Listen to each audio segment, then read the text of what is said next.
All right, guys. Bitcoin 63,473. We hit $65,000 Bitcoin apparently last night. Got rejected, went back down to 62. Now we're back up to 63. Apparently there was a short squeeze. A lot of people thought we were going to blow past 65,000. It was definitely possible, but I think people need to be a little bit more patient. We had that news last week. Fed did the half a rate cut. Risk assets are basically on fire right now. And I think we're going to see alt season relatively soon. I think this pretty much at least sealed the deal for going into alt season. Will it happen before the elections? I don't know. That's kind of like the elephant in the room right now is the elections. Kamala Harris just came out yesterday. She's trying to mention Bitcoin now every time she can because she knows. I mean, she's basically just trying to do whatever she can do right now to win the election. But we know that Kamala Harris could care less about crypto. Funny thing about Kamala Harris is everything she said over the last 4 years, now she's completely backtracked on. So she has no backbone whatsoever. Whatever people to tell her to say or tell her what to believe, they do. But there's no way she's going to be positive for crypto. We already have the Biden administration in there right now that has not been positive at all. That Biden gave us, Gary Gensler. But overall, it does look like, in my personal opinion, we're going to see alt season very soon. I found some articles. Well, first of all, when not only did Bitcoin rise over the last couple of days, we've seen altcoins go absolutely crazy. Many altcoins are up 20% in the last 7 days. So you're seeing Bitcoin dominance come down a little bit right now, and that's kind of the normal telltale sign of what you want to see before you go into alt season. And you're seeing a lot of articles about that right now as well. Here's an article, Bitcoin dominance topped out. Analyst calls altcoin season. Amid perceived weakness in Bitcoin's dominance, analysts suggest that it might finally be time for altcoins to rip. Analysts suggest that altcoin season is near as Bitcoin dominance shows signs of weakness. Recent asset price performance has further fueled altcoin season speculation. The recent shift follows risk-on macroeconomic tailwinds. And I agree with that as well. People have pretty much been just looking for a reason to go into alt season for the last 8 months, but we really haven't seen Bitcoin dominance drop. Well, here we are. Bitcoin dominance seems to be topping out, hinting at a possible dip to 47%, setting the stage for altcoin season. As you guys know, in order for altcoins to rip, we kind of have to see Bitcoin dominance drop at least a couple points. The funny thing about Bitcoin dominance, it doesn't have to drop all that much. Bitcoin dominance dropping 1, 2, 3, 4, 5 points, that pretty much is all you need for an alt season, and we're starting to see it come down a little bit right now. So the stage is set right now for alt season. You really can't deny it. And really, altcoins have outperformed Bitcoin, at least most altcoins, over the last couple of days. Arthur Hayes, who I'm not like a huge fan of, although he does have a pretty good gauge on the market, he said something interesting. And he said something that we've been talking about on this channel for the last year, just how the Fed is just in the bed with the Democrats. And they're going to do anything to make the markets look a lot more robust than they are. And we were all kind of shocked that the Fed did a half a rate point last week. The Fed can see right now there's cracks in the armor, especially in the unemployment rate.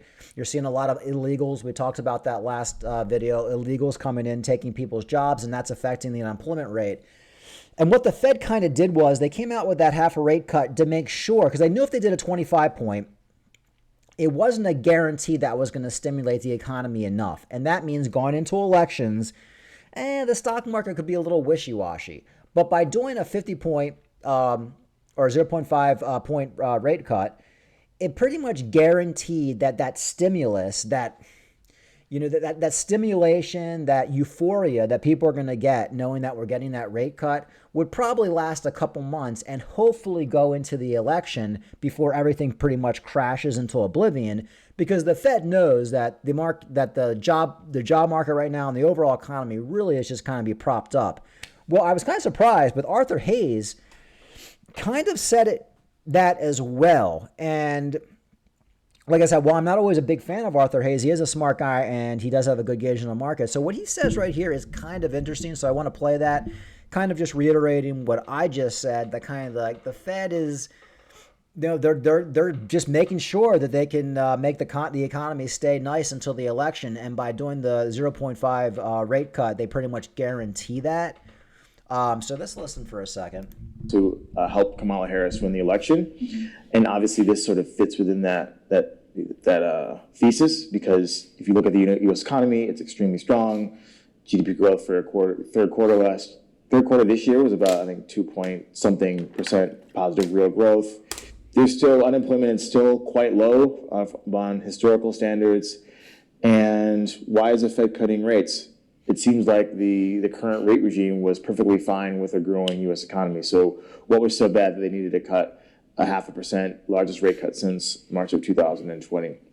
I believe that they're trying to get markets to go even higher to make people feel even wealthier as they go into the ballot box in November. And inflation is going to accelerate after this point, because if people have been saying that the U.S. government has been recklessly spending money, how does making it cheaper for them to borrow help that position? I think that the yen is going to continue to strengthen, and if the Fed and the market believes they're going to continue to cut rates, and the BOJ has continued to say we are still on a rate rising path, so that differential is going to... Anyway, so I kind of agree with that. I mean, this is kind of what we've been talking about on this channel for the last year anyway. The Fed is going to do what they got to do to make sure the Democrats win the election. Now, what's the negative on this? Well, if this is all artificial, this rate cut, and the euphoria kind of ends after a couple months until after the elections, I really think a lot of the results are election-based. If Trump wins the election, you get like another boost of euphoria. People are happy, Bitcoin people are happy, stock market people are happy because Trump's pro-business, and that'll lead to the second wind up of people flooding into the stock market, people flooding into Bitcoin, and that's probably going to be full on when we're seeing, my dog's going crazy back here. We're going to see full on Bitcoin going to $120,000, $150,000. We're going to see the actual alt season that we saw in 2020 or 2021, when we saw Cardano go to $4 and Theta go to $20 or whatever it was, or $15. I can't remember what it was at this point, but that's going to give us that alt season that we pretty much had in 2021. If Kamala Harris wins the election, like I said, I think it's going to be a fizzle. I think we still might see Bitcoin go up to like $100,000, see some altcoin action, but overall, I think we're going to see the euphoria die down. People kind of getting out of the markets because they know she's not going to be good for the markets. And I think that's going to kind of lead to a not so hot alt season. And then we're going to see inflation kind of coming back, because I don't believe this inflation is done for a minute. I mean, you still see prices up. Nobody has any money. It's not looking good. And I do feel like inflation will be roaring its ugly head back at some point. So, and I think that's what's going to take us into the full-blown recession, stock market crash, and I think that's going to be when crypto goes into its next bear market, which is due to go in probably the second half of 2025. So, yeah, I mean, trying to predict when Bitcoin is exactly going to go into a bear market is kind of difficult, but we do know it's going to at some point happen, and I really think the timing is really election-based. Trump getting elected, and we might go to the end of 2025 bull run, and we're all going to be very happy in crypto. Camilla gets elected, it's not going to be as good, and, I mean, this might be one of the worst bull runs, we've ever seen. So that was interesting that he said that, and I agree with that. But we'll kind of see how it goes. I saw that Dan Gambalingo, who I'm not a big fan of. He's a big Cardano bull. He has that YouTube channel. He's predicting a $31 Cardano.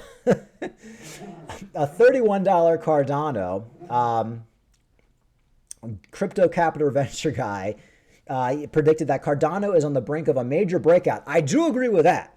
Cardano is definitely on a major breakout, and I do think Cardano is going to have probably a better alt season than most other coins. And I'm thinking like an $8 Cardano, a $6 Cardano, something like that.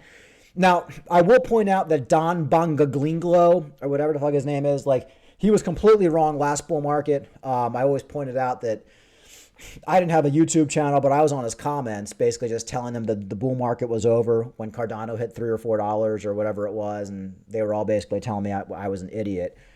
So he really does have a poor gauge on the market. So, but that doesn't mean he's not going to be right this bull market. I mean, really, it's crypto; anything can happen. So he's looking at a $31, which would be a 9,300% increase from current levels.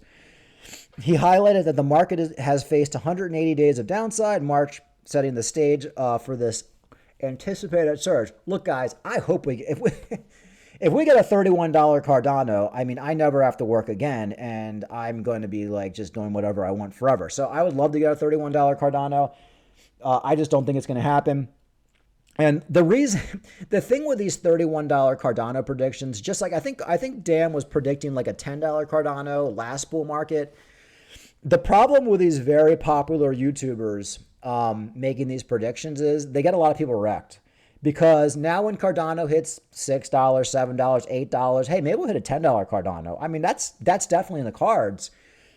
People are now going to be waiting for a $31 Cardano.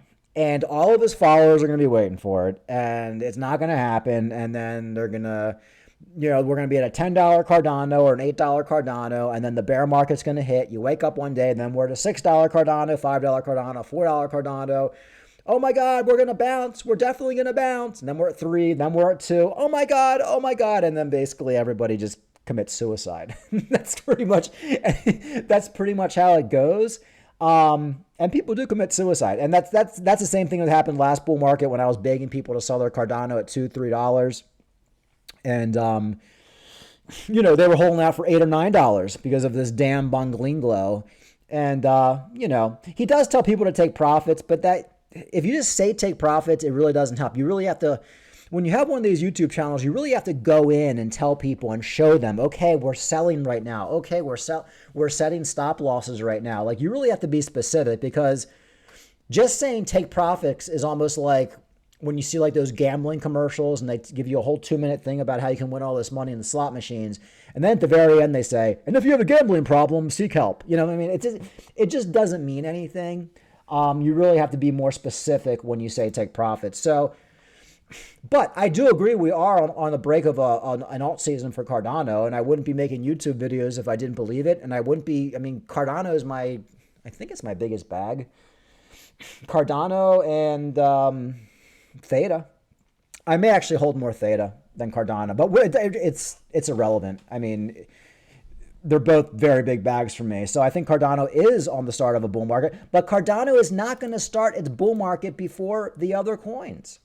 Like Cardano, you're not going to wake up one day and see Cardano at $1 and then nothing else did anything. You know what I mean? It's like Cardano is just going to pump an alt season. It's as simple as that. And some coins, like scammy coins or coins that get venture capitalists behind them, like Solana and stuff like that, they can just pump in a bear market and do a fucking 10x. And I guess that's the beauty of those coins. And maybe I should have been more in coins like Solana, but at least with a coin like Cardano, Litecoin, Theta, they pump in a bull market, and they pump in alt season. That's when they do most of their damage, and that's when they basically fly. And it doesn't last very long. Their pump doesn't last very long. We might get a couple months, and then when we dump, it's over. And then you got to wait another 4 years. You got to wait another 4 years. So I do think we are pretty close to a alt season for sure. There's no question. Covered this, how Harris says her White House will invest in America's future, which includes digital assets. I don't believe that for 1 second. I hope you guys don't either. I mean, like I said, every policy she's had over the last 4 years, she's turned, and now she's basically just throwing everything. She's basically just throwing everything at the wall, seeing what sticks. I saw the thing where Trump said he wasn't going to tax. Waiters and bartenders tips, and then of course a week later she comes out and says she wants to do that too. So you're dealing with somebody who just she's like the classic slimy politician who's just going to say whatever she can say.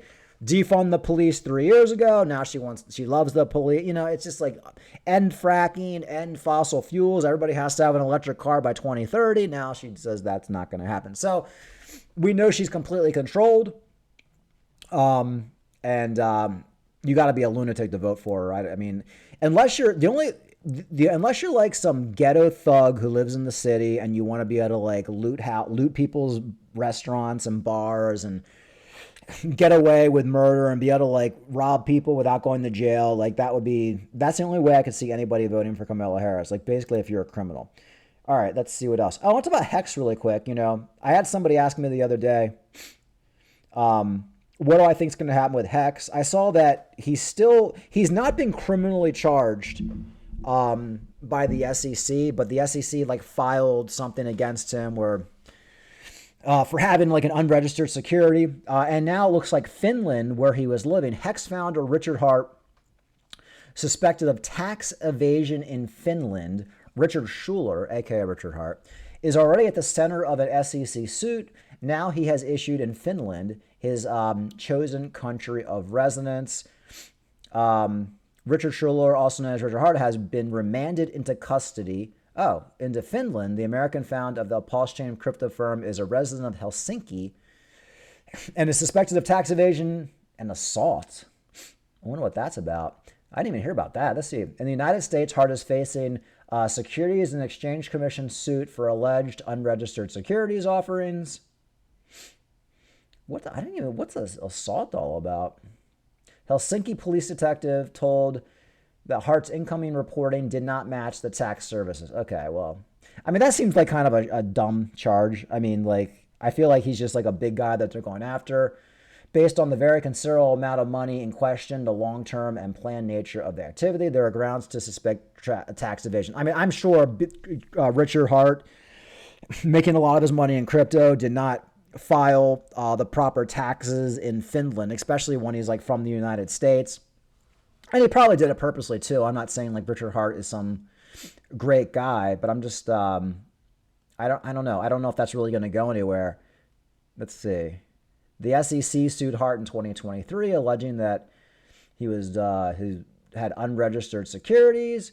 The SEC tried to serve a subpoena in Helsinki, but the third party Finnish process was unable to locate him. I think Hart was living in a hotel. Blah blah blah. Hart's trying to dismiss. He has a bunch of attorneys. Yeah, so I guess the question is, like, we don't really care about Richard Hart. Like, we just want to know, like, is Hex going to pump in the bull market? And I think it is. I think everything going on with Richard Hart is definitely going to have an effect, because Richard Hart can no longer really go out and pump and shill Pulse Chain and Hex. I made videos about Hex and Pulse Chain over a year ago, 2 years ago. I said, if anything happens to Richard Hart, it's going to be not good for this project, because Richard Hart we need him to pump it. So he can no longer pump it. He said with the SEC, now he has the tax evasion charges, although the tax evasion charges have nothing to do with the SEC. So basically, up on tax evasion in Finland doesn't mean he can't shill Hex. Actually, let's check out his Twitter and see what he's doing. All right, so here's Richard Hart's Twitter. He did post something yesterday. Since the last price chart tweet, Ethereum bros. He's doing a chart comparing Bitcoin and Ethereum. Now he is talking about his hearing. Here it is right here. All of you flying into the United States to attend the hearing on the motion to dismiss. The hearing has been moved from October 24th to the 31st. We pray the honorable court, blah, blah, blah. So he does have a hearing on the 31st. I guess he's going to have to be in the United States for that. And he is talking about Hex. Okay, so he is still shilling Hex. Here he is just 3 days ago. Okay, so Hex just doubled in price in 10 days, which is true, and we're going to talk about that. So he's not shilling Hex to the extent, but he's still posting a lot about Pulse Chain, a lot about Hex, so he's still on the road. He's not like doing interviews, he's not like on, Fresh and Fit and all these shows, but he's still shilling Hex. And like he said, Hex did double in price. Is this Hex? Look at it. September 24th. And look at this shoot up. So do I think Hex is going to do absolutely insane in alt season? Yeah, I do. And I don't think there's going to be any major breakthroughs in Richard Hart's hearing. I mean, the tax evasion things in Finland mean nothing, so just cross it off the list. That's between him and Finland. That has nothing to do with Hex or Pulse Chain. But do I think Hex is probably going to 10x from here? Maybe even 20 as we get to the top of that alt season. I do. I really do. I don't own a lot of Hex. I bought a little bit last year. And if Hex does a 10-20x, I'll do decently well with it. But he's still tweeting about Hex. He has attorneys. He's not in hiding like a lot of people say. Oh, he's hiding from the government. No, he's not. He has multiple attorneys fighting the case. And he's posting about Hex and Pulse Chain almost on a bi-daily basis on Twitter. So yes, I think Hex and Pulse Chain is probably going to 10 and 20x right now. Is it my number one project? If I had a ton of money, would I put it into Pulse Chain and Hex right now? Probably not. If I had $20,000, would I put $1,000 into Hex and Pulse Chain? Yeah, I probably would. And honestly, I'm not even against buying some more Hex or Pulse Chain right now, and maybe I even will. So yeah, I think all the coins that we've talked about on this channel over the last year and a half are going to do extremely well, including Hex and Pulse Chain. This is crypto. Anything can happen. Richard Schuller or Hart could get put in jail tomorrow. He could get hit by a bus, and then Hex is done. But I do think it's going to do well. All right, guys, that's pretty much it. I know I kind of just rambled a little bit, but I haven't made a video in a couple days. Everything's looking good in the market. We're essentially waiting for alt season.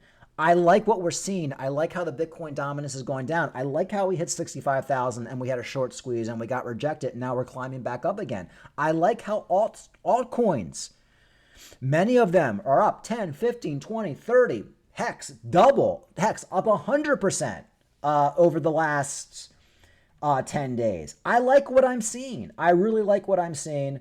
And I think alt season is right around the corner. Let me just see if there's anything crazy as far as that's now. I mean, most of your altcoins are up. Arweave's up 16% in the last 24 hours. So, guys, this is all the telltale signs of alt season starting soon. So, hold on to your butts and get ready. All right, guys, like and subscribe. Talk to you later.